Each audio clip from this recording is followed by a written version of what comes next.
SIR আবহে বিস্ফোরক অভিযোগ করলেন বিরোধী দলনেতা শুভেন্দু অধিকারী। তিনি অভিযোগ করছেন যে ভোটার তালিকায় বাংলাদেশিদের নাম রেখে দেওয়া হচ্ছে। ভোটার তালিকা থেকে কোনো নাম বাদ না দেওয়ার নির্দেশ ডিআরওদের ফোন করে নির্দেশ দিচ্ছেন মুখ্য সচিব। বিশেষ পর্যবেক্ষক নিয়োগ করুক কমিশন, দাবি শুভেন্দু অধিকারী।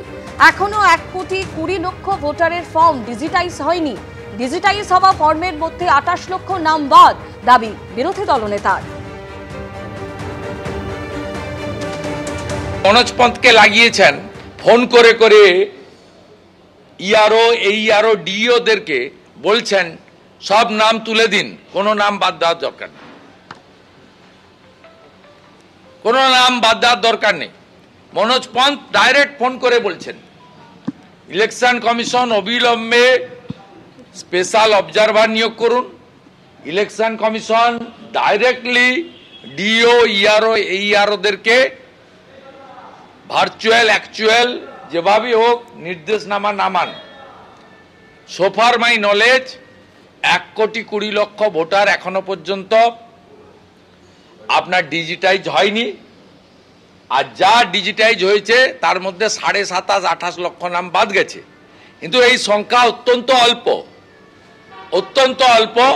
বহু মৃত, বহু বাংলাদেশি অবৈধ অনুপ্রবেশকারী, তাদের নাম রেখে দেওয়া হচ্ছে এবং নেতৃত্ব দিচ্ছেন tainted chief secretary corrupted Manoj Pant. ওনার কাছে বলছেন সোফার মাই নলেজ গোজ বলে কথাটা বললেন, তো ওনার এই নলেজের কথা প্রত্যেকটা ধরে ধরে ইলেকশন কমিশনকে জানান। ওনাদের কি তাহলে বিএলএ বলে কোনো বস্তু নেই? বুথ লেভেল এজেন্ট আজকে তৃণমূল কংগ্রেস সমস্ত জায়গায় বুথ লেভেল এজেন্ট দিয়েছেন, তো বিজেপির সংগঠন না থাকলে, বুথ লেভেল এজেন্ট না থাকলে কি করা যাবে? তাদের তো এইটা কাজ। আর ইলেকশন কমিশন আছে, ইলেকশন কমিশন তো বিজেপির পকেটের সংস্থা। জ্ঞানেশ কুমারকে যা বলবে জ্ঞানেশ কুমার শুনবে, শুধু মাঝখান থেকে অন্যদের উপর দোষারোপ করছেন কেন? এটা তো ইলেকশন কমিশনের কাজ।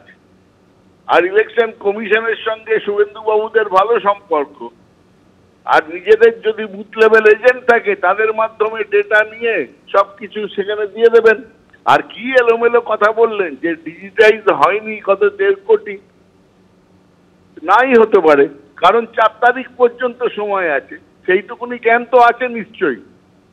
আজকে 29 তারিখ, 4 তারিখ পর্যন্ত আছে। কেন চাপ দিচ্ছেন বিএলওদের ওপর? আরো ডেড বডি চাই? ডেড বডি কি কম পড়ি আছে শুভেন্দু অধিকারীর জন্য? বাংলার সাধারণ মানুষের মৃত্যু কামনা করছেন শুধু, আর এইসব এলোমেলো সকালবেলা হলেই ভুরি ভুরি মিথ্যে কথা বলে বাজার গরম করছেন আর চাপ সৃষ্টি করছেন। এগুলো বন্ধ হওয়া প্রয়োজন।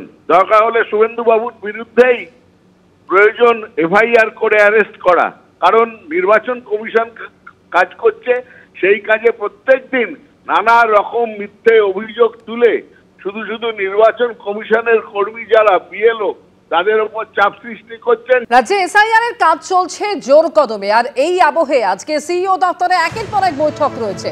আজ সকালে দপ্তরে আসছেন স্পেশাল অবজারভার সুব্রত গুপ্ত, আসবেন 12 জন রোল অবজারভারও। বেলা 12:30টায় বৈঠক হবে সিইও দপ্তরে এবং সেই বৈঠকে থাকবেন সুব্রত গুপ্ত সহ সমস্ত অবজারভাররা। এ সম্পর্কে আর কি জানা যাচ্ছে? রুমা পাল প্রতিনিধি এই মুহূর্তে টেলিফোনে রয়েছেন আমাদের সঙ্গে। রুমা, সিইও দপ্তরে একের পর এক বৈঠক, কোন বৈঠক রয়েছে আর কি জানা যাচ্ছে? দেখো, জানিয়ে রাখি নির্বাচন কমিশন কিন্তু কালকেই এসআইআর এই কার্যক্রমের জন্য 12 জন অভিজ্ঞ আইএস অফিসারকে নির্বাচনী তালিকা পর্যবেক্ষক হিসেবে নিয়োগ করেছেন এবং কমিশনের নির্দেশ এই পর্যবেক্ষকরা নির্বাচনী তালিকা প্রস্তুতি, সংশোধন এবং আপডেটে গুরুত্বপূর্ণ কাজ এবং তদারকি করবেন এবং প্রয়োজন হলে সংশ্লিষ্ট জেলা শাসক এবং নির্বাচন কর্মকর্তাদের সাথেও কিন্তু কোনো পদক্ষেপ নিতে সাহায্য করবেন। অন্যদিকে কিন্তু এই প্রক্রিয়ার তদারকির জন্য অবসরপ্রাপ্ত আইএস কর্মকর্তা সুব্রত গুপ্তকেও বিশেষ রোল অবজারভার হিসেবে নিয়োগ করা হয়েছে। বিশেষ রোল অবজারভারের কাজ হবে কোনো উপযুক্ত নাগরিক যাতে ভোটার তালিকা থেকে বাদ না যায়, কোনো অবৈধ ভোটার বা অযোগ্য অঘোষিত কোনো ব্যক্তি যাতে ভোটার তালিকায় অন্তর্ভুক্ত না হয়ে যায়, এবং প্রয়োজন হলে কিন্তু তিনি কমিশনকে নিয়মিত রিপোর্টও দিতে পারবেন। অর্থাৎ বুঝতে পারছো, কমিশন কিন্তু আরো কড়া, অর্থাৎ রোল অবজারভারের সাথে সাথে 12 জন অভিজ্ঞ আইএএস অফিসারকে তারা অবজারভার হিসেবে নিয়োগ করেছে, এবং এই অবজারভার এবং সিও মুখ্য নির্বাচনী আধিকারিক মনোজ কুমার অগ্রওয়াল আজকে একটা বৈঠক রয়েছে 12:30 নাগাদ, এবং বিকেল 4টের সময় আরো একটি বৈঠক রয়েছে, সেটা কিন্তু ভার্চুয়ালি, সেটা হচ্ছে তোমার সমস্ত ডিও অর্থাৎ জেলা নির্বাচনী আধিকারিক, জেলা শাসকরা যারা রয়েছেন এবং ইআরওরা যারা রয়েছেন, এবং এসআইআর প্রক্রিয়ায় এখন অনেকটাই কিন্তু এগিয়ে গিয়েছে, একদম বলা যেতে পারে 4 তারিখে, যেখানে কিন্তু একদম ফাইনাল সময়সীমা শেষ আছে, এবং তারপরে কিন্তু 9 ডিসেম্বর খসড়া তালিকা প্রকাশ পাবে। সেক্ষেত্রে পুরোপুরি প্রস্তুতি, সংশোধন কি হয়েছে, কোথায় হয়েছে এবং কোথায় কতটা পিছিয়ে রয়েছে। এবার বলে রাখি, উত্তর কলকাতা কিন্তু অনেকটাই তুলনামূলকভাবে কিন্তু পার্সেন্টেজ হিসেবে অনেকটাই পিছিয়ে রয়েছে। সেক্ষেত্রে সমস্ত কিছু কিন্তু তারা বিবেচনা করবেন এবং সমস্ত কিছু নিয়েই কিন্তু আলোচনা হবে। এবং তারপর বুঝতে পারছি যে নির্বাচন কমিশন কিন্তু করা, শুধুমাত্র তারা সিও দপ্তর বা অন্য ডিওদের উপরে নির্ভরশীল না থেকে কিন্তু এবার পুরো 12 জন স্পেশাল অবজারভার এবং তার সাথে সাথে একজন স্পেশাল রোল অবজারভারকে নিয়োগ করে দিয়েছে এসআইআর প্রক্রিয়ায় পুরো বিষয়টা দেখার জন্য, এবং অবশ্যই প্রয়োজন হলে তারা রিপোর্টও পাঠাতে পারবেন ইসিআইতে। ধন্যবাদ রুমা। ফের আলোচনার কেন্দ্রবিন্দুতে ডিটেনশন। উত্তরপ্রদেশের সব জেলায় অস্থায়ী ডিটেনশন সেন্টার তৈরির নির্দেশ। খবর সূত্রে রাজ্য ডিটেনশন ক্যাম্পে পাঠানোর হুঁশিয়ারি কেন্দ্রীয় প্রতিমন্ত্রী। অনুপ্রবেশকারী সন্দেহে কেউ ধরা পড়লে প্রথমে রাখা হবে ডিটেনশন ক্যাম্পে। মুখ্যমন্ত্রী বাঁচাতে পারবে? মুখ্যমন্ত্রীর ক্ষমতা আছে? চ্যালেঞ্জ বিজেপি সাংসদ এবং কেন্দ্রীয় জাহাজ প্রতিমন্ত্রী শান্তনু ঠাকুরের। এই যে বাংলাদেশি মুসলমান রোহিঙ্গারা তো ফিরে যেতেই হবে। এসআইআর চালু হলে ধরপাকড় হবে, ধরপাকড় হওয়া মানে ডিটেনশন, একদম সোজা। মুখ্যমন্ত্রী বাঁচাতে পারবে? মুখ্যমন্ত্রীর ক্ষমতা আছে? এত বড় বড় কথা বলে যাচ্ছেন। আপনার টেনশন, আপনার এই রোহিঙ্গা ভুতুরে ভোটার এগুলো বাদ যাবে বলে আপনি উদ্বিগ্ন হয়ে পড়েছেন। ডিটেনশন থেকে ডিটেনশন সেন্টার, এসআইআর আবহে এরকমই একাধিক শব্দ এখন চারদিকে ভেসে বেড়াচ্ছে। আর যা ঘিরে এখন জোর জল্পনা, গুঞ্জন এবং ধোঁয়াশা। দেখা দিয়েছে প্রশ্ন, কি হবে আগামী দিনে? সংশয় বাড়াচ্ছে কেন্দ্রীয় জাহাজ প্রতিমন্ত্রীর হুঁশিয়ারি।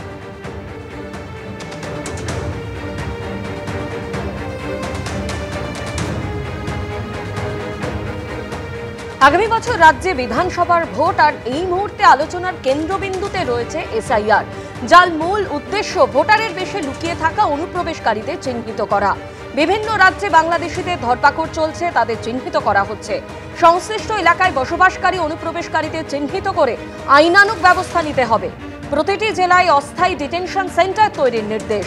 প্রয়োজনীয় ভেরিফিকেশন প্রক্রিয়া না হওয়া অবধি অনুপ্রবেশকারীদের রাখা হবে সেন্টারে, এমনটাই নির্দেশ বিজেপি শাসিত উত্তরপ্রদেশে যোগী প্রশাসনের।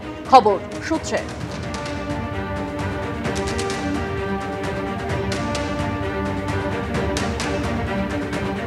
योगी आदित्यनाथ जी ने कहा है कि जो लोग ऐसे पकड़े जाएं, जो घुसपैठी हैं, जिनके बारे में जानकारी होगी, उनको पहले डिटेंशन कैंप में रखेंगे, जानकारी करेंगे, और जानकारी करने के बाद जो स्थिति होगी उसका आगे प्रारूप बनेंगे, उनको यहाँ से हम उनके देश भेजेंगे। পশ্চিমবঙ্গ সহ মোট 12টি রাজ্যে এসআইআর চলছে এবং এসআইআর চলছে উত্তরপ্রদেশে। উত্তরপ্রদেশে আগামী বিধানসভা ভোট হবে 2027 সালে। এসআইআর নিয়ে পশ্চিমবঙ্গের মতন উত্তরপ্রদেশেও চলছে জোর রাজনৈতিক চাপানুতর। অস্থায়ী ডিটেনশন সেন্টার তৈরির নির্দেশকে মেরুকরণের কৌশল। যোগী প্রশাসনের সিদ্ধান্তকে এভাবেই ব্যাখ্যা করছেন বিরোধীরা। বিরোধিতা করতে গিয়ে পশ্চিমবঙ্গের প্রসঙ্গ টেনে আনছেন উত্তরপ্রদেশের মন্ত্রী।